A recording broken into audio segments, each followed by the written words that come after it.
विडग को करू रस्ता तुंगला रानात शिरलंय रस्ता तुंगलाय सांगा काय करू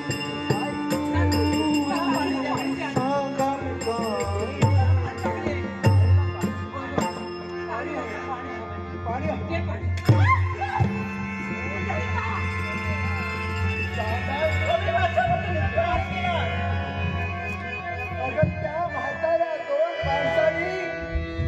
स्वतःची ताण मागल्यानंतर प्रश्न केला जा पुंडलिका तक्तारे तक्तात हे असतं आईचं काळीच हे असतं बापाचं हृदय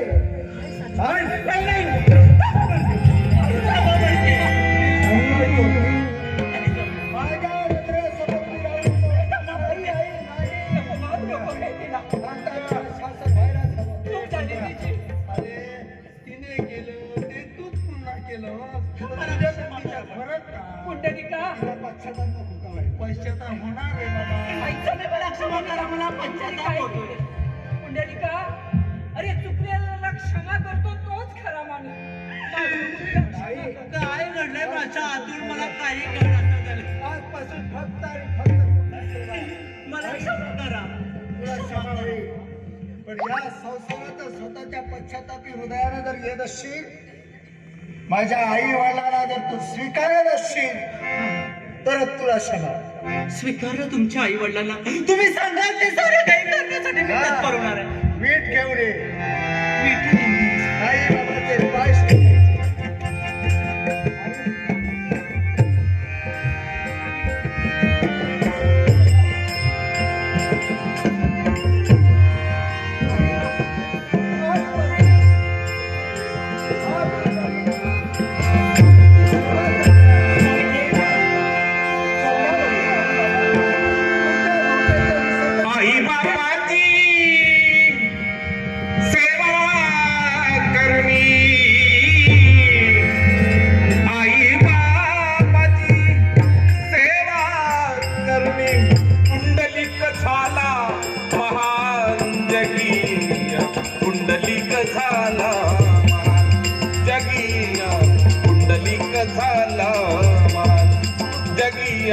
पुंडलिक झाला महान आई बापाची सेवा करणी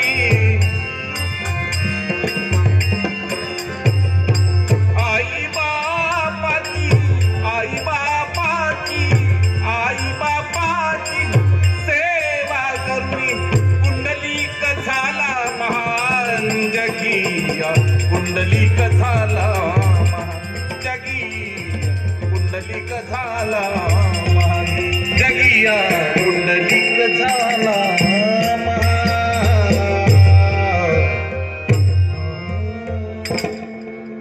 हे ममवत्सा पुंडलिका हे ममवत्सा पुंडलिका कोण हात देतोय मला अरे तुझ्या दयेचा देव तुला हाक देतोय माझा देव हा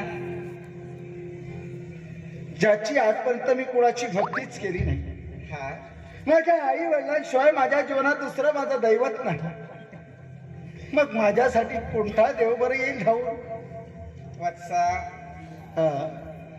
कुठल्याही देवाच्या पवित्र चरणी नतमस्तक झाणार आहे पण तुला ज्ञात आहे का श्रवणम कीर्तनम विष्णू स्मरणम पादसेवनम अर्चनम वंदनम दास्य साख्यात्म निवेदनम ही नवविधा भक्ती देवतांनी आपल्या भक्तांसमोर ठेवली आणि त्याच भक्ती मार्गाचा अवलंब करून प्रत्येकानं आपल्या जीवनाचं सार्थक करून घेतलं आज तुझ्या आई बाबांची तू अविरत सेवा करतोयस पण त्यातून काय घडलं माहितीये का अरे प्रत्यक्ष परमेश्वराची पाद सेवन भक्ती तुझ्या कर्मी घडली आणि त्या भक्तीवर बेहोत खुश होऊन विश्वाचा परब्रह्म स्वरूप परमेश्वर तुला दर्शन देण्यासाठी तुझ्या पर्णकुटीच्या प्रवेशद्वाराच्या बाहेर उभा आहे त्याचं लबाडा दर्शन नाही करे घेणार तू देवा बोल ना अरे हा माझ्या मनाचा मोठेपणा असेल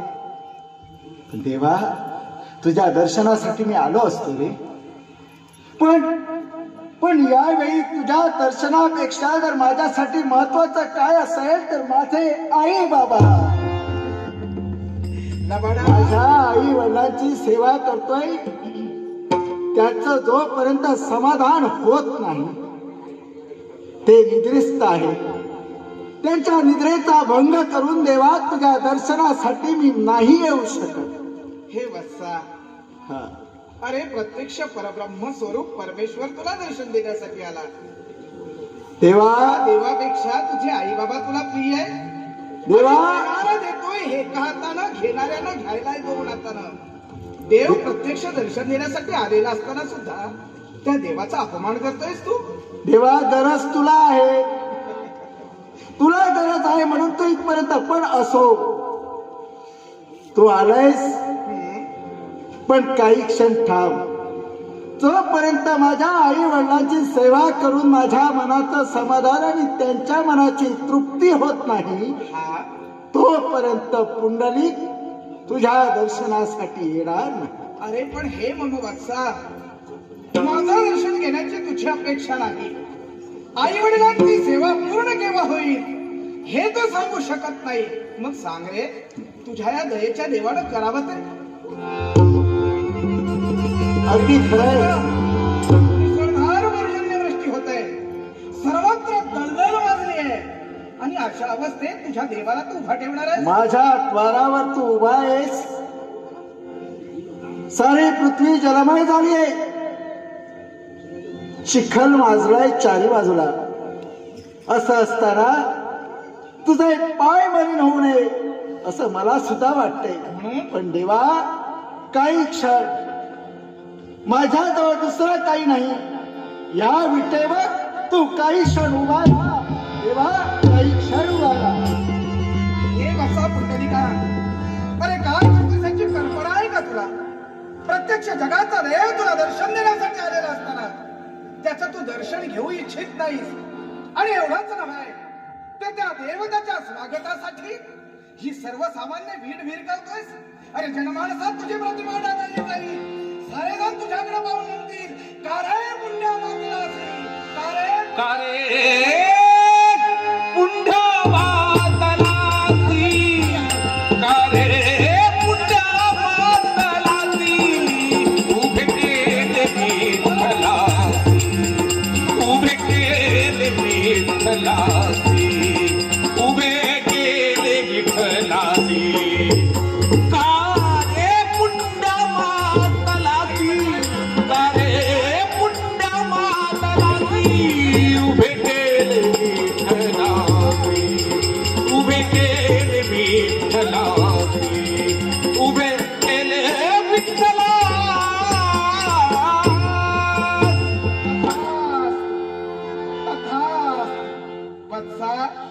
शोभनास या देवाचा खऱ्या अर्थानं म्हणतात. अरे तू जेवढा हट्ट निग्रही आहेस ना, तेवढा तुझ्या दयेचा दय सुद्धा हट्ट निग्रही आहे.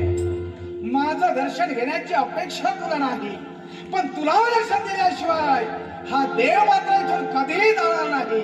आणि म्हणून हा देव तुला सांगतोय, तू फेकलेल्या विटेचा अनादरण करता यावेळी या विश्वाचा परब्रह्म स्वरूप परमेश्वर तू फेकलेल्या विठेवर यावेळी कठेवर हात घेऊन उभा राहतोय, कठेवर हात घेऊन उभा राहतोय, कठेवर. सुंदर ते ध्यान उभे विठेवरी, सुंदर ते ध्यान उभे विठेवरी, सुंदर ते ध्यान उभे विठेवरी, करकटावरी देवोनिया, करकटावरी, करकटावरी, करकटावरी देवोनिया, सुंदर ते ध्यान उभे विठेवरी, सुंदर ते ध्यान उभे विठेवरी, सुंदर ते ध्यान उभे विठे.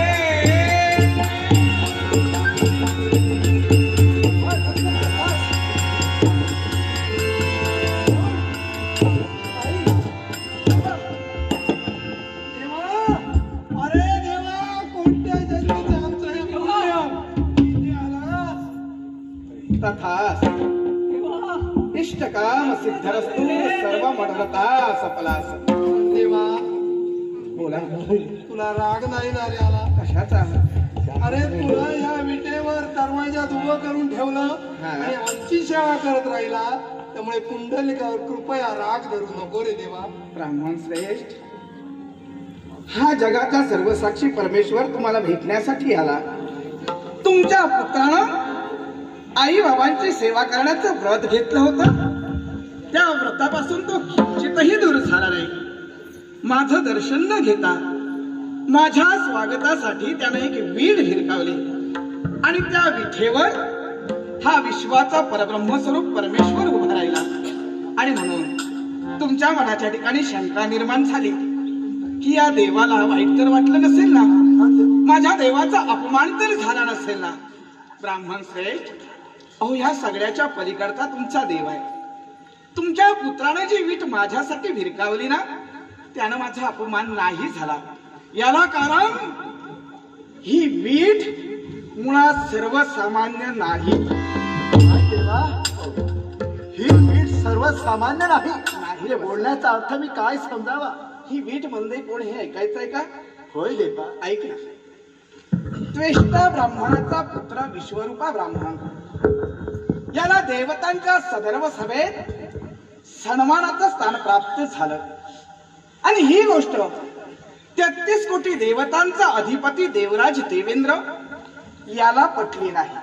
आणि म्हणून त्याने काय केलं, तो ध्यानस्थ बसलेला असताना वज्राच्या एकाच आघातानं विश्वरूपा ब्राह्मणाचा त्याच्याकडे घात झाला. ही गोष्ट कर्णोपकरणी शतकर्णी झाली आणि त्वेष्टा ब्राह्मणांनाही समजली.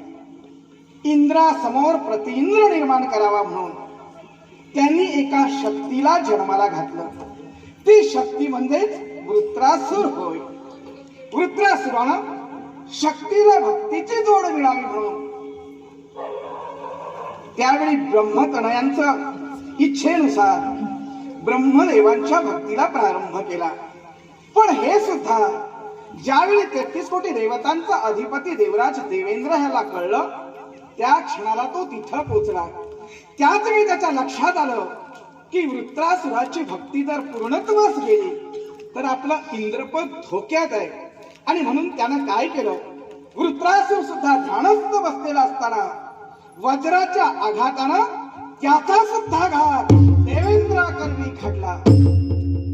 हे देवा त्वेष्टा महामुनींना कळलं तेव्हा त्याच्या तळपायाच्या अंगावरून मस्तकाला विडले आणि त्या क्षणाला देवेंद्रासाठी त्यांच्या मुखावाटे शापवाणी बाहेर पडली. काय म्हणाले त्वेष्टा महामुनी, हे देवराज देवेंद्र, ब्राह्मण घराण्यात जन्माला येऊन सुद्धा तुला भक्तीचं महत्व कळलं नाही. स्वतःच हृदय पाषाणाप्रमाणे घट्ट करण्यासाठी प्रवृत्त झाला. आणि म्हणून मी तुला शाप देतो, पुढे येणाऱ्या कलियुगात ज्या पद्धतीनं स्वतःच हृदय पाषाणाप्रमाणे घट्ट केलंयस, तद्वत तू त्या कलियुगात एक घट्ट व्यक्ती होऊन पडशील, घट्ट वस्तू होऊन पडशील. आणि ती घनरूप वस्तू म्हणजेच ही वीट, म्हणजेच हा 33 कोटी देवतांचा अधिपती देवराज देवेंद्र होय. देवराज देवेंद्र. देवा, खरोखरच तुझे हे अमृततुल्य शब्द ऐकले मनाचं समाधान वाटतं. ज्या विटेनं मी माझ्या आई बाबांच्या पायाची सेवा करत होतो, तीच वीट म्हणजे काही सामान्य नव्हे, पण विश्वाचा परब्रह्म साक्षात परमेश्वर माझ्या समोर उभा आहे. तेव्हा देवा माझी एकच इच्छा, बोला ना. तेव्हा या आयुष्याच्या अंतापर्यंत नव्हे तर अनेक जन्म माणसाचे माझ्या जवळ जेव्हा मला मिळतील, ज्यावेळी या मृत्यूलोकाच्या ठिकाणी मला जेव्हा मानवाचं रूप मिळेल, तेव्हा माझा जन्म जेव्हा होईल तेव्हा माझे आई वडील कोण असतील माहितीये का? कारण याच आई वडिलांची सेवा करून देवा तुझं दर्शन झालंय म्हणून जन्मोजन्मी हेच आई बाबा मला मिळावे, हीच देवा नक्कीच. आणि ज्या आई वडिलांची सेवा केल्यानंतर त्यांच्या पुण्याईनं प्रत्यक्ष जगतजेत्या परमेश्वराला या भूतलावर येण्यासाठी भाग पडलं, असे आई बाबा जन्मोजन्मी तुला प्राप्त व्हावेत अशी तुझी सदिच्छा आहे. अरे फक्त तुलाच नव्हे, विश्वाच्या कानाकोपऱ्यात व्हावणाऱ्या प्रत्येक पुत्राला असे तुझ्या आई बाबांसारखे आई बाबा मिळतील हा माझा आशीर्वाद आहे, आशीर्वाद आहे, आशीर्वाद आहे. देवा समाधान वाट. विश्वाचं परब्रह्म साक्षात परमेश्वर आई वडिलांची सेवा करून माझ्या समोर उभा ठाकला, हा विठेवर उभा राहील. मग देवा या तुझ्या सगुण सावळ्या रूपाला आम्ही ओळखावं ते काय म्हणून? शाबास, अगदी योग्य प्रश्न मला विचारलायस. वैकुंठाचा त्याग केला या मृत्यूभूमीवर तू फेकलेल्या विद्येवर मी उभा राहिलो आणि या क्षणाला मला तू विचारतोयस देवा या तुझ्या सगुण स्वरूपाला नामविधान तरी का? तुझ्या प्रश्नाचं उत्तर मी देतोय.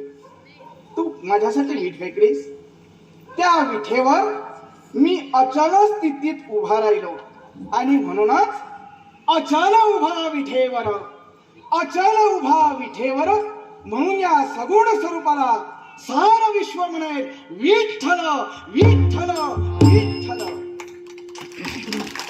देवा धन्य झालं.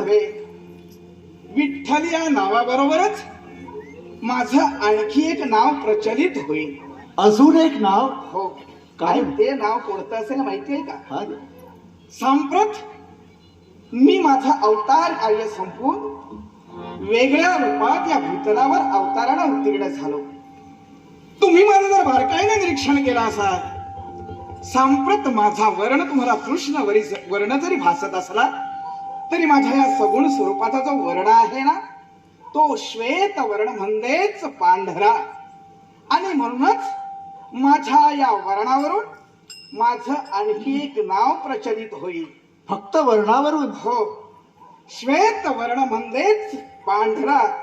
आणि म्हणून या पांढऱ्या वर्णावरून विठ्ठल या नावाबरोबर पांडुरंग म्हणून ओळखलं जाईल, पांडुरंग म्हणून ओळखलं जाईल. वा वा देवा वा. हा विठ्ठल हा पांडुरंग, हा विठ्ठल हा पांडुरंग, हा सोहळा, हा नावाचा सोहळा पाहिला आणि मनाला समाधान वाटलं. देवा आज माझं मन कृतकृतार्थ झालं. पण देवा या जागेवर या विठेवर तू उभा राहिलास. तुझं नाव विठ्ठल, तुझं नाव पांडुरंग. पण देवा या स्थानाला सुद्धा काहीतरी महत्व असायला हवं रे. या तुझ्या नावाबरोबर या जागेला तुझ्या महत्व आलं पाहिजे. ही जागा या विश्वात त्याचं अस्तित्व असायला हवं. सांग देवा सांग या जागेला काय महत्व? बसा खरंय, जिथं जिथं देवतांचे पवित्र चरण लागले तिथं तिथं एका पवित्र तीर्थक्षेत्राची स्थापना झाली. आज जो दिवस आहे तो आषाढ शुद्ध एकादशीचा आणि या आषाढ शुद्ध एकादशीच्या दिवशी मी इथं एका पवित्र तीर्थक्षेत्राची स्थापना करतोय.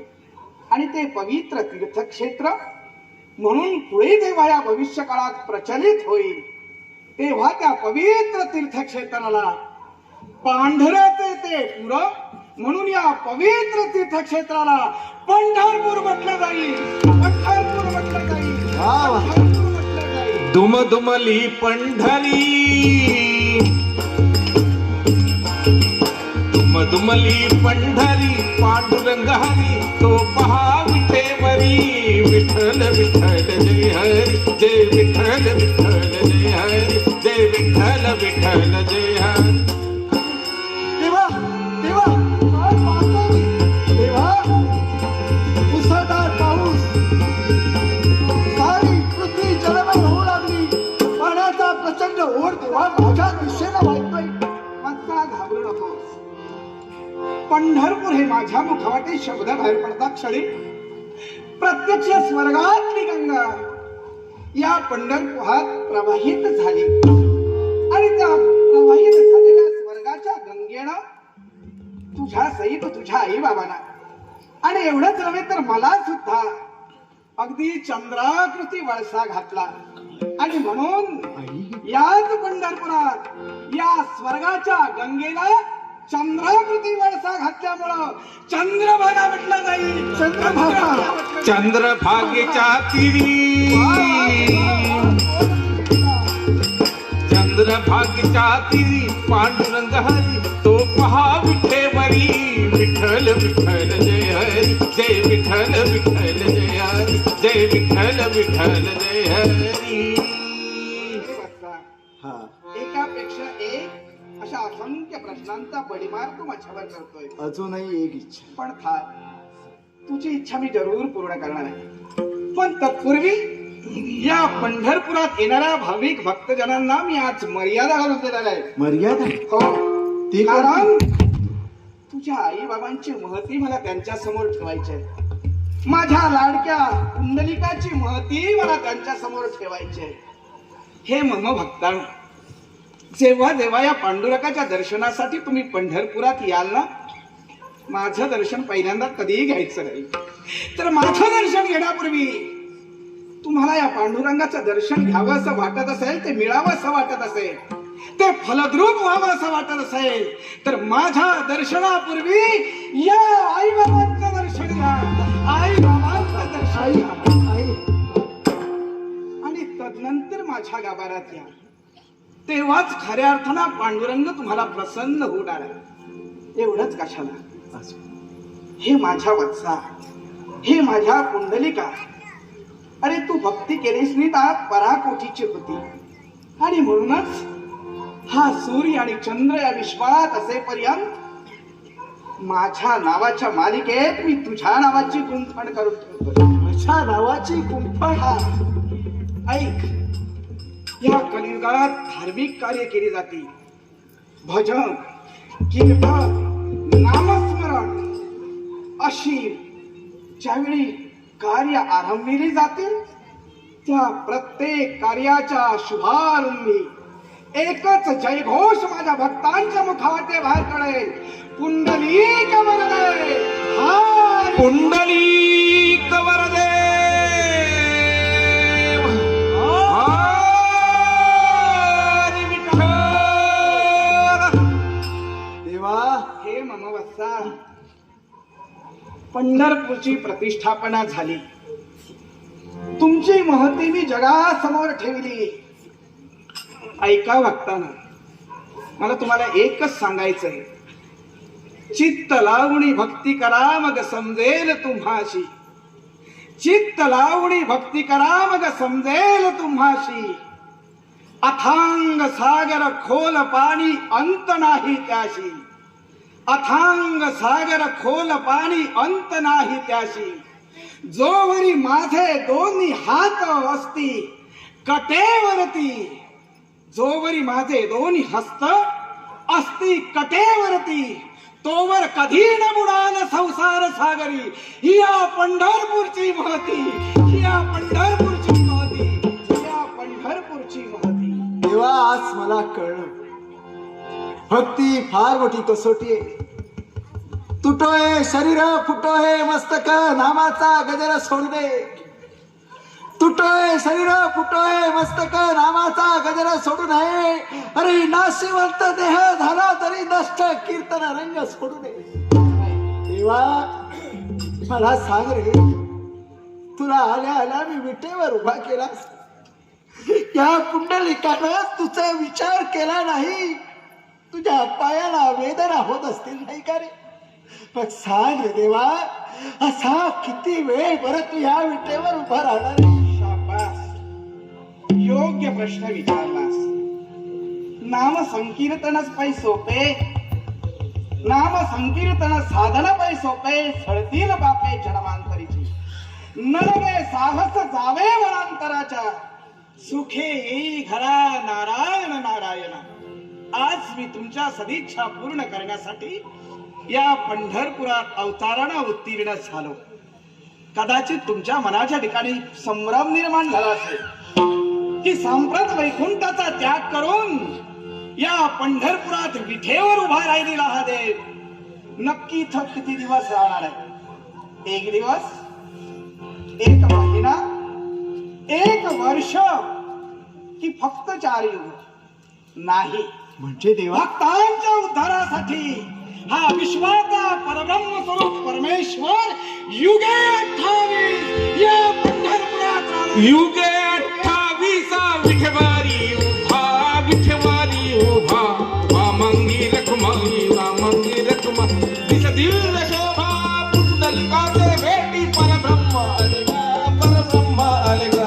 चरणी वाढे धीमा, चरणी वाढे आहे उद्धारी जगा जय देव जय पांडुरंगा हरी पांडुरंग रखमाई वल्लभाराईच्या वल्लभ पावीज बलागा तुळशी माळा गाळा कर ठेवून कटी कासे पितांबर कस्तुरीला लाटी देव सुरवरा नित्य ती भेटी गरुड हनुमंत गरुडा पुढे उभे राहती जय देव जय पांडुरंगा हरी पांडुरंग रखमाई वल्लभाराईच्या वल्लभ गंगा वेणुनाद अणुक्षेत्र पाळा सुवर्णाची कमळे वनमाळा गाळा राई रखमाबाई राणी या सकळा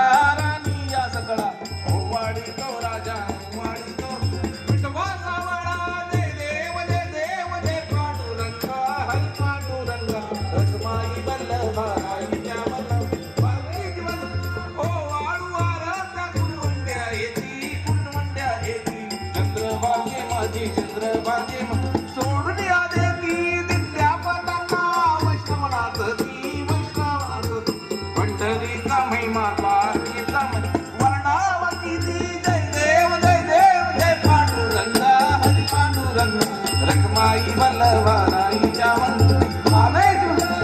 आषाढी कार्तिकी भक्त जन येती चंद्रभागे स्नान जे करती दर्शन हेळा मात्रे तया होया मुक्ती केशवाशी नाम देव माधवाशी नाम भावे ओळाती जय देव जय पांडुरंगा रखमाई वल्लभाराईच्या रचिला ऋषी मुनी ज्याचा ऋषानंद रचिला ऋषी मुनी ज्याचा ऋषानंद टंका विनायका रे जडतो तुझा दिगंत रचिला ऋषी मुनी ज्याचा ऋषानंद टंका विनायका रे जडतो महावरदायका गणेशा महदाशया सुरेशा वरदायका गणेशा महदाशया सुरेशा